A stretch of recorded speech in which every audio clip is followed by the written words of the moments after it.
ভারতবর্ষ যে শাসন করতো ব্রিটিশ সরকার, সেখানে ইন্ডিয়া অফিসের থেকে এই সম্পূর্ণ শাসন ব্যবস্থাটা চলতো।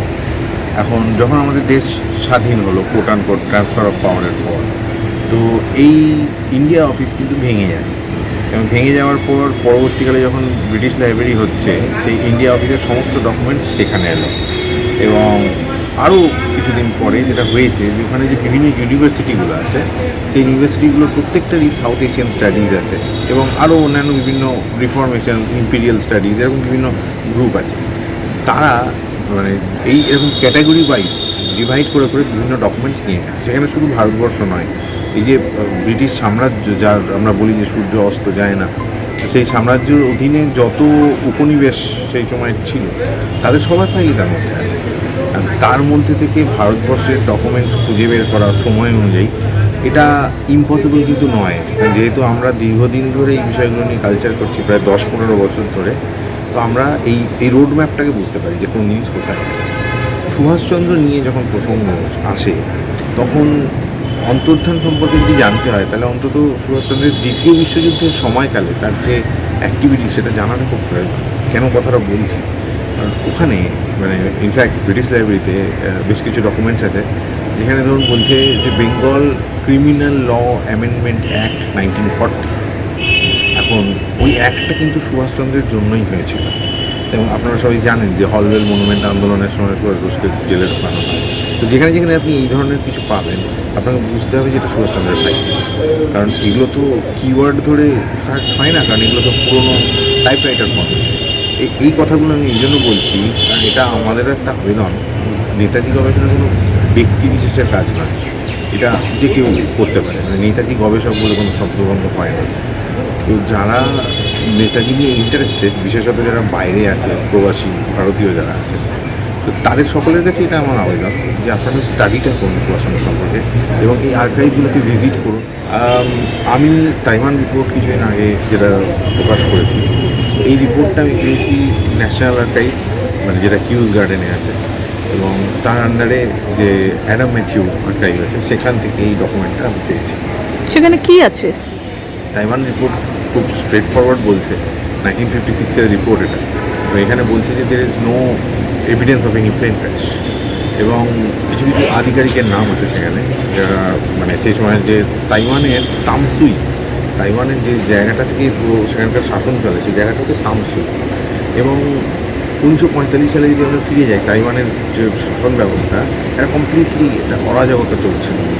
কারণ একদিক থেকে দুটো চীন উঠছে, একদিকে মাও সেতুংয়ের চীন, আর একদিকে চিয়াং কাইশেকের, যেটা ন্যাশনালিস্ট চীন বলা হচ্ছে। কিন্তু পরবর্তীকালে চিয়াং কাইশেক পুরোপুরি আমেরিকার মানে আন্ডারে একটা মানে কাইন্ড অফ ফোরে হয়ে যায়, যার জন্য বিশ্বযুদ্ধের সময় আপনারা সবাই জানেন যে 1937-এ এমনকি এরকমও চিয়াং কাইশেক বলেছিলেন, ভারতবর্ষের কাছে এসে আবেদন করেছিলেন তারা যেন স্বাধীনতার যুদ্ধ না করে, মানে আমেরিকা আর এর কাছে টোটাল সারেন্ডার করা। তো সেই চিয়াং কাইশেক উঠছে, এদিক থেকে মাও সেতুং উঠছে, এরা সবাই তাইওয়ানের দখল নিতে যাচ্ছে। আর তাইওয়ানে আগে যে জাপানিজ যে গভর্নমেন্ট ছিল, মানে মেইজির সঙ্গে সেই মানে রুশ জাপান যুদ্ধের পরবর্তীকালে 1905-এর যুদ্ধের পরবর্তীকালে ওখানে যে জাপানের যে গভর্নমেন্ট প্রতিষ্ঠা হয়েছে, সেই গভর্নমেন্ট কিন্তু বিশ্বযুদ্ধের শেষ মুহূর্তে ইনফ্যাক্ট ওই পরমাণু বোমার পরে কিন্তু কমপ্লিটলি ললেসনেস ভেঙে যায়। তো এরকম একটা পরিস্থিতিতে তাইওয়ান ছিল খুব আদর্শ জায়গা, যেখান থেকে এরকম একটা প্রচার করা যায়। নিউজ পেপারগুলো তখন অ্যাক্টিভ। এবার যদি আমি ব্যাকডেটে গিয়ে বলি যে এরকম অমুক তারিখে এখানে একটা প্লেন ক্র্যাশ হয়েছে, তো কে ডকুমেন্টস দেখাবে? কোনো অ্যাডমিনিস্ট্রেটিভ বডি তো নেই সেখানে অ্যাডমিনিস্ট্রেটিভ বডি আবার স্থাপিত হচ্ছে 25শে অক্টোবর 1945।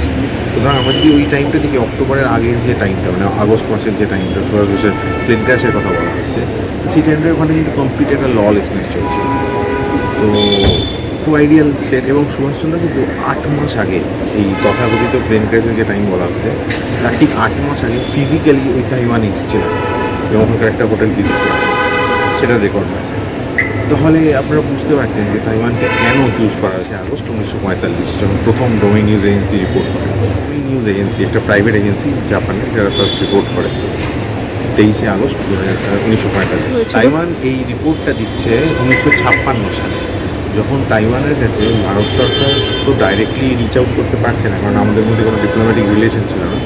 তো ভারত সরকার এটা জানাচ্ছে ব্রিটিশ গভর্নমেন্টের যে ব্রিটিশ কমনওয়েলথ অফিস, সেই কমনওয়েলথ অফিস কন্ট্যাক্ট করতে তাইওয়ানের সাথে, এবং তাইওয়ানের থেকে এই এটা নেওয়া হয়েছে ছাপা।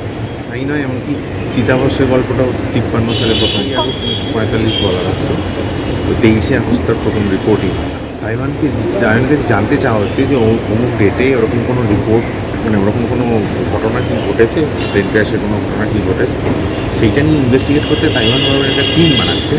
যে টিমে 3-4 অফিসার আছে, একজন পুলিশ অফিসার আছে, অ্যাডমিনিস্ট্রেটিভ অফিসার আছে, চেন চিচি।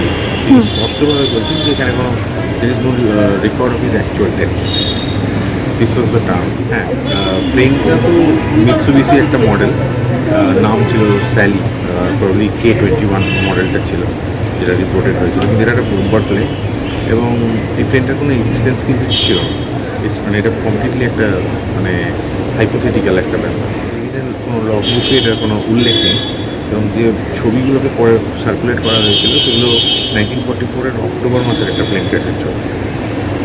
হ্যাঁ, চিতাভস্য নিয়ে এক্সটেন্সিভলি অনেক কিছু হয়েছে।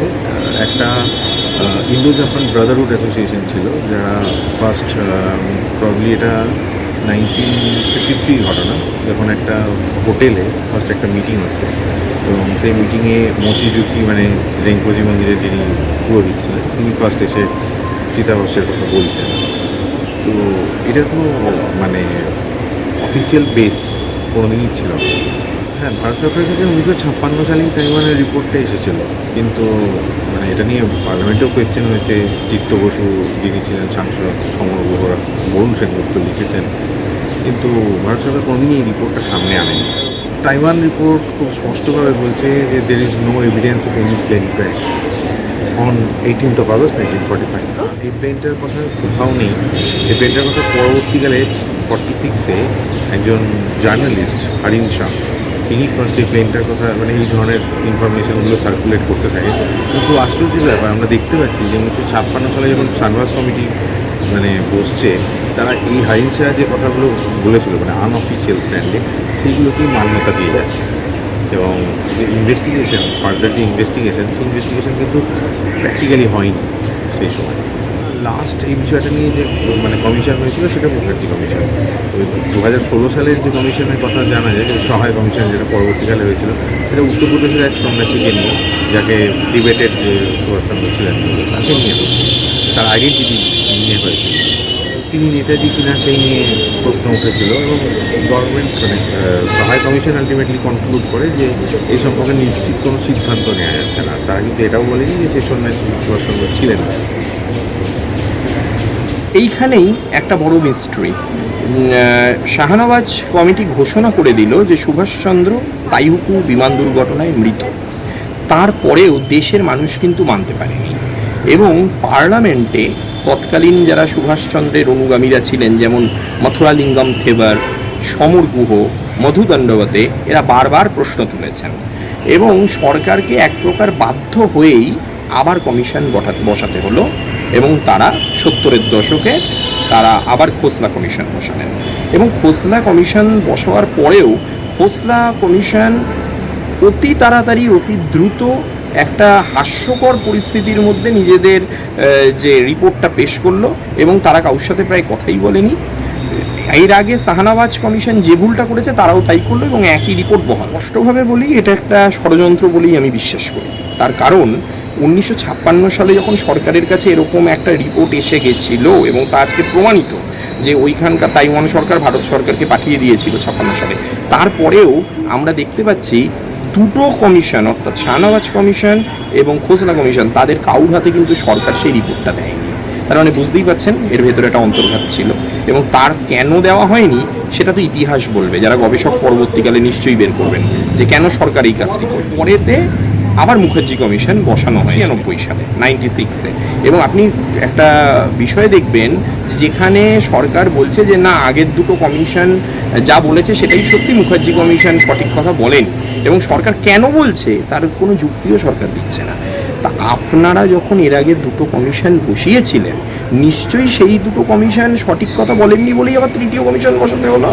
না হলে আপনারা তৃতীয় কমিশনটা বসালেন কেন? কার কথায় বসালেন? হাজার কোটি কোটি টাকা খরচা হয় এই কমিশন বসাতে গেলে। এবং এত বড় একটা প্রক্রিয়া, সেই মুখার্জি কমিশনকে সারা পৃথিবীর যে যে জায়গায় নেতাজি সুভাষচন্দ্র যেতে পারেন, পসিবিলিটি সেকেন্ড ওয়ার্ল্ড ওয়ারের সময় সব জায়গায় যেতে হয়েছে, তার গুরুত্বপূর্ণ ডকুমেন্ট দেখতে হয়েছে, তাকে একটা অফিস প্রোভাইড করতে হয়েছে, তো এটা তো গভর্নমেন্টের খরচা হয়েছেই। তারপরেও দেখা যাচ্ছে এই কমিশনের রিপোর্টকে তারা বাতিল করলো। এখন দুটো পসিবিলিটি, একটা হচ্ছে আপনারা তাহলে প্রথমে দুটো কমিশন বসানোর পরে মুখার্জিকে বসালেন কেন? মুখার্জি কমিশনকে, আর মুখার্জি কমিশন যখন একটা কনক্লুসিভ এভিডেন্স দিয়ে একটা রিপোর্ট দিল তখন সেটাকে বাতিলই বা কোন যুক্তিতে করলেন? সরকার কিন্তু কোনো যুক্তি না দেখিয়ে এই কমিশনটাকে বাতিল করেছে। কমিশনকে এতদিন ধরে 96 সাল থেকে 2005 সাল অবধি চলা কমিশনকে একটা অ্যাকশন টেকেন রিপোর্ট এনে মাত্র 3টে লাইন বলা হয়েছিল যে আমরা এটাকে বিশ্বাস করতে পারছি না, কারণ আমাদের মনে হচ্ছে না যে উনি সঠিক কথা বলছেন। স্পষ্টভাবে তার যে রিপোর্টটা আপনি যদি দেখেন, সেখানে স্পষ্টভাবে প্রথমেই বলে দিচ্ছে 1945 সালের 18ই আগস্ট বিমান দুর্ঘটনায় নেতাজির মৃত্যু হয়নি, এবং তাইহুকু বিমান দুর্ঘটনায় মৃত্যুর পর তার যে চিতাভস্য এনগোজি মন্দিরে রক্ষিত আছে সেটাও নেতাজির নয়। এই দুটো কথা কিন্তু তারা বলে দিচ্ছে। তারপর তারা বলেছিল কিন্তু নেতাজির কি হলো সেই বিষয়ে আমরা এখনো পর্যন্ত বার করতে পারিনি, তার জন্য আমাদের আরও সময় দরকার। অন্তত নেতাজি সুভাষচন্দ্রের অন্তর্ধান বিষয়ে কোনো বার্তা পাইনি, এবং আমরা তো তাদের কাছে পৌঁছইনি, এবং অনেকেই রয়েছেন তাদের কাছে পৌঁছেছেন। এখন তারা কি বলছেন বা তাদের সাথে তাদের সরকারের কি কথা হয়েছে সে তো আমি স্বাভাবিকভাবেই বলতে পারবো না। তবে সুভাষচন্দ্রের অন্তর্ধানের পরবর্তীকালে সুভাষচন্দ্রের এই মুখার্জি কমিশন ইউপিএ গভর্নমেন্ট বাতিল করলো, বিজেপি সরকার এসছে দীর্ঘদিন হয়ে গেল, তারা কিন্তু এখনো পর্যন্ত সেটা গ্রহণ করেনি। সুতরাং আমি আপনাদের মাধ্যমে অনুরোধ করে সেটা গ্রহণ করে দেখান যে মুখার্জি কমিশনের রিপোর্টটা, এবং কেন বাতিল করলো সেটা তারা বলে দেখান।